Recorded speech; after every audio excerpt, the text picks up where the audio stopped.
Alright guys, Aston Villa have just beaten Tottenham 2-0 at, I was going to say White Hart Lane, but I can't say that anymore. It's Tottenham Hotspur Stadium. And yeah, poor performance from Tottenham. First half, they were probably slightly the better side, but Aston Villa still had the better start to the game the first 15 minutes. It took Tottenham 15 minutes to get going. In fact, there was a statistic at the start of the game that said Harry Kane didn't actually have a touch of the ball in like the first 20 minutes of the game, I believe, which is absolutely pathetic. Let's be honest, pathetic is the correct term to describe that. And yeah, even when they did get going towards the end of the first half, still not many chances created, or clear-cut chances anyway. Harry Kane probably had the pick of the bunch, which was just a header that got stood up at the back post by Perisic. Perisic did quite well in that situation, to be fair, and Ashley Young managed to clear it off the line. It was a decent clearance. It wasn't the hardest one ever, but he had to be in the right place, so fair play to him. But yeah, other than that, Tottenham, they dominated without creating much possession, and without creating much chances, obviously. Second half, it was similar. They still had about 60% of the possession and didn't do enough with it. I think they only had like 2 shots in the entirety of the second half, which is poor. They didn't test Robin Olsen enough. Robin Olsen is a keeper who since he's been playing in the Premier League, he's played for a couple of teams now, Everton and Aston Villa. I think he might have played for someone else, I can't remember though. It's shown that he can be error prone at times, and you've got to test him, and Tottenham didn't do that. So you know, you get what you deserve in some cases. So yeah, they definitely didn't do enough to win this game, and Aston Villa just took advantage of that. In the second half, you're thinking, okay, Tottenham, they've had average first half once again, but to be fair to them, they've managed to avoid conceding. That was more so down to the fact that Aston Villa didn't throw many men forward in the first half. It was just give it to Watkins, see if what he can do with a couple of players supporting him. They weren't trying to, you know, box Tottenham in their own half. That's what happened in the second half when they tried to, you know, get the fullbacks a bit further forward, push the centre backs up to the halfway line, and risk, you know, the runs of Heung-min Son in behind. They did that in the second half, but Tottenham didn't take advantage of the space that was left in behind by Konsa and Mings as they pushed up forward. And Aston Villa started to get a bit of control in the game in the second half. Got an early goal through Buendia. It was a really well taken goal, and not the first time in the past month that a Argentinian has beaten a Frenchman. Nothing Hugo Lloris could really do about it. Hugo Lloris didn't do anything wrong in this game, in my opinion. I think both goals weren't down to him at all. And yeah, Aston Villa's midfield played really well, especially in the second half. Douglas Luiz was superb throughout pretty much the entirety of the game. He got the second goal, well earned, because, you know, he deserved it based on his performance. It was a well taken goal as well. Ball played through to him, and the Tottenham back line for this second goal is just, you know, not good enough. The three at the back all got booked in the first half, I think, and yeah, just not good enough at all. There's no line. I think it's Longley who's been pulled a bit forward, and then Romero and Davis have sat deep, and that's left the space in behind for Luiz just to take a touch and then use the outside of his foot to just sort of prod it past Hugo Lloris, who didn't have much of a chance with it, to be fair to him. And yeah, just not good enough from Tottenham in all aspects in today's game. And this has been coming, because they've conceded the first goal in their last 10 games in all competitions. So, I mean, just to say they haven't had a clean sheet in 10 games, that's not great, is it? But the fact that they've conceded, they've conceded first, so they've constantly put themselves on the back foot, or given the other team an advantage, however you want to phrase it. It's just, you know, simply not good enough from their point of view. And yeah, Aston Villa, they took advantage of it today. once they took the lead, they made the correct substitutions, or I should say, Unai Emery made the correct substitutions, so he deserves a lot of credit for that. Bringing on players like Coutinho just to be able to carry the ball forward, Matty Cash as well, and then throwing on a couple of centre backs towards the end like Bednarek and Callum Chambers. And yeah, they just did enough to stop Tottenham from causing any problems whatsoever. The main surprise in Tottenham's starting 11, well, there was two, I thought. One, the fact that Eric Dyer wasn't in the starting 11. I know Eric Dyer gets his critics, but I think if you've consistently played someone at the heart of your back three, and they have been in good form over the past year, I think removing them's a bit of a risk. Although I can partly see why Conte's done it, because he definitely wanted to, stop this run, but it hasn't stopped it. It's just made them, if anything, look worse in defence, to be honest.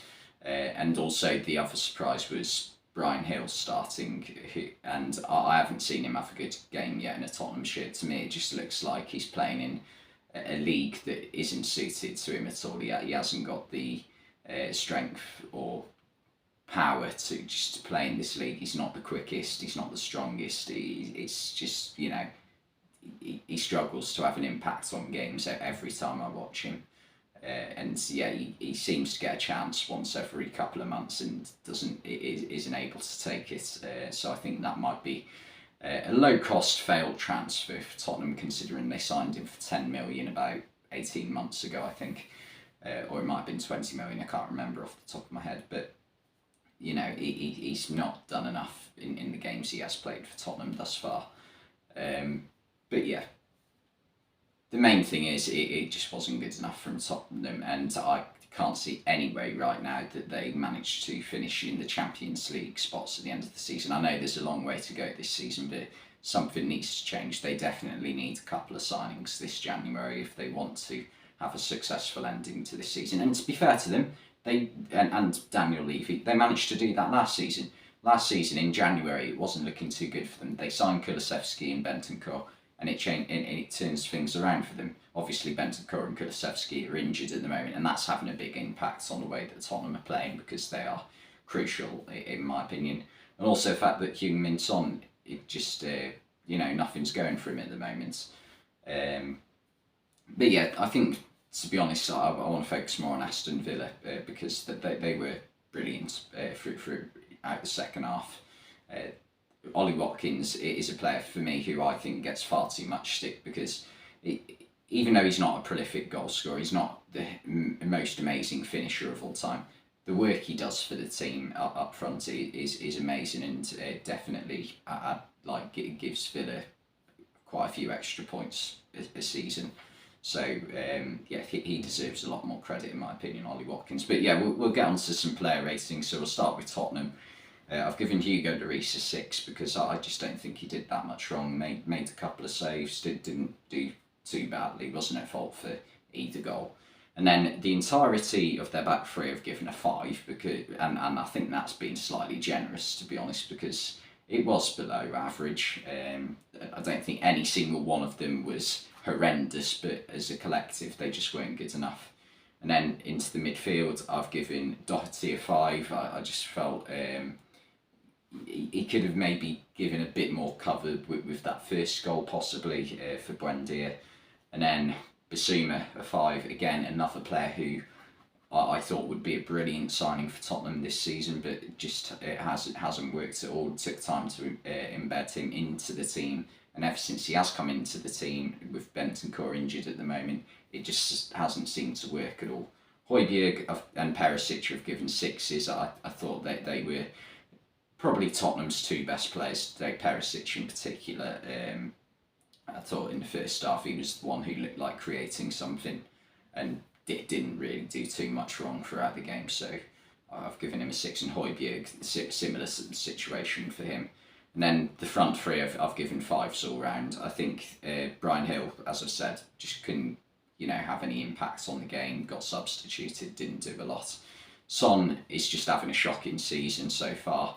He's only scored in one Premier League game, I think, this season against Leicester. Okay, fair enough, he did score a hat-trick in that game, and he didn't even start that game, which I mean was an impressive achievement. But every other game other than that game this season has been poor from him. So yeah, just not good enough once again. And Harry Kane, I know he has been on a brilliant scoring run for Tottenham recently. I think he scored in 7 games in a row, which is really impressive, obviously.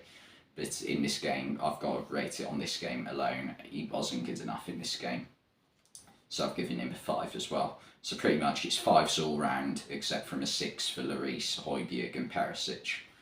Then for Aston Villa, Robin Olsen in goal, I've given a 6. Similar situation to Hugo Lloris. I don't think he was tested enough by the Tottenham attack. It didn't have a lot to do, so yeah, I've given him a 6. Ashley Young, I've given a 7.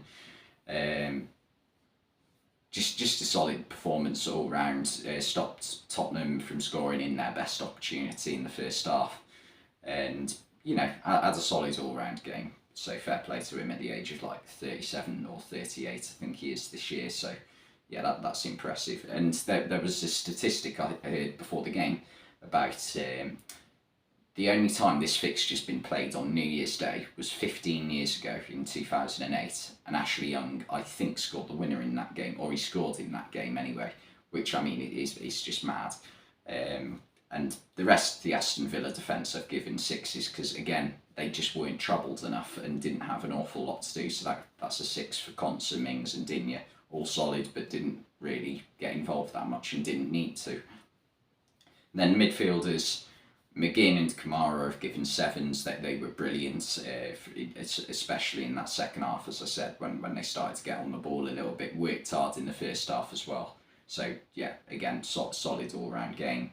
And then my man of the match for this game was Douglas Luiz. The goal just about topped it, and tipped it in his favour for this inexistent award. And yeah, again, like McGinn and Kamara, he had a solid all-round game, contributed at both ends, especially in the second half. Buendia have given a 7, took his goal really well, and played very well throughout the game, to be honest. Bailey have given a 6. He was the quieter one in Aston Villa's attack. He wasn't too involved in this game, but it didn't have a bad game by any means. And Watkins I've also given a 7 because, again, ran his socks off for the team. I think he got an assist for one of the goals. It may have been the Buendia one. So yeah, he played really well. And even when he's not scoring, he never plays poorly for Aston Villa, in my opinion. So yeah, he deserves a lot more credit. But anyway, thanks for watching this video, and I'll see you next time.